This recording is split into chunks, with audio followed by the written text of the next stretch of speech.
Hello friends, আপনারা কেমন আছেন? আশা করি আপনারা সকলেই ভালো আছেন। প্রতাপ একাডেমি কোচিং পরিবারে আপনাদেরকে সকলকেই স্বাগত জানাই। ডিএ সংক্রান্ত একটি গুরুত্বপূর্ণ আপডেট কিন্তু শেয়ার করতে চলে এলাম। চলুন তাহলে দেখে নেওয়া যাক গুরুত্বপূর্ণ কি আপডেট উঠে আসছে। 28শে জুলাই সরকারি কর্মচারীদের নবান্ন অভিযানে কেন্দ্র করে আইনি এবং রাজনৈতিক উত্তেজনা বেড়েই চলেছে। এই পরিস্থিতিতে আন্দোলনকারী সরকারি কর্মচারীদের উদ্দেশ্যে বার্তা দিলেন বর্ষিয়ান আইনজীবী বিকাশ রঞ্জন ভট্টাচার্য। তাঁর বক্তব্যে তিনি একদিকে যেমন আইন দিকগুলো তুলে ধরেছেন, তেমনি পুলিশের অতি সক্রিয়তার বিরুদ্ধেও সরব হয়েছেন। চলুন তাহলে দেখে নেওয়া যাক তাঁর বক্তব্যে কী কী গুরুত্বপূর্ণ আপডেটগুলি উঠে আসছে। আইনজীবী বিকাশ রঞ্জন ভট্টাচার্য তাঁর ভাষণে প্রথমেই স্পষ্ট করে দেন যে সরকারি কর্মচারীদের এই নবান্ন অভিযান একটি সম্পূর্ণ সাংবিধানিক অধিকার। তিনি বলেন, এই মিছিল সংবিধান প্রদত্ত অধিকার রক্ষা করার জন্য। এর জন্য পুলিশের অনুমতির প্রয়োজন নেই, যদিও পুলিশকে অবহিত করা হয়েছে। তিনি আরও উল্লেখ করেছেন যে এই মিছিল বন্ধ করার জন্য আদালতে যে মামলা হয়েছিল, আদালত তা খারিজ করে দিয়েছে। আদালতের পর্যবেক্ষণকে উদ্ধৃত করে তিনি বলেন, আদালত মিছিলের ওপর কোনো স্থগিতাদেশ জারি করেনি।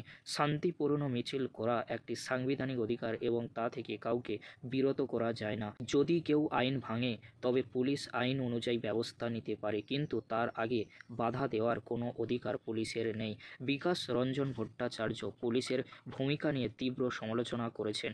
তাঁর অভিযোগ, আদালত মিছিলের ওপর স্থগিতাদেশ না দেওয়া সত্ত্বেও পুলিশ উদ্দেশ্যপ্রণোদিতভাবে আদালতের নির্দেশকে বিকৃত করছে। তিনি বলেন, পুলিশ হয় আদালতের নির্দেশ পড়েনি অথবা ইচ্ছাকৃতভাবে সেটিকে ভুল ব্যাখ্যা করে আন্দোলনকারী নেতাদের বাড়িতে চিঠি পাঠিয়ে ভয় দেখানোর চেষ্টা করছে। তিনি প্রশ্ন তোলেন, যেখানে রাজনৈতিক দলগুলো কলকাতার কেন্দ্রে বড় বড় মিছিল করতে পারে, সেখানে সরকারি কর্মচারীদের শান্তিপূর্ণ কর্মসূচিতে কেন বাধা দেওয়া হচ্ছে? তাঁর মতে এই দ্বিচারিতা অনভিপ্রেত এবং পুলিশ অতি সক্রিয়তার পরিচায়ক। বর্ষিয়ান আইনজীবী আন্দোলনকারীদের ভয় না পেয়ে সাহসের সাথে এবং শান্তিপূর্ণভাবে মিছিলে অংশগ্রহণ করার আহ্বান জানিয়েছেন। তাঁর স্পষ্ট বার্তা, পুলিশের এই মিছিল আটকানোর কোনো আইনি অধিকার নেই। তিনি আরও পরামর্শ দেন যে যদি পুলিশ বেআইনিভাবে মিছিল বাধা দেয় বা কোনো আন্দোলনকারীর ওপর বল প্রয়োগ করে, তবে যেন সংশ্লিষ্ট পুলিশ অফিসারের বিরুদ্ধে অবিলম্বে আইনি ব্যবস্থা গ্রহণ করা হয়।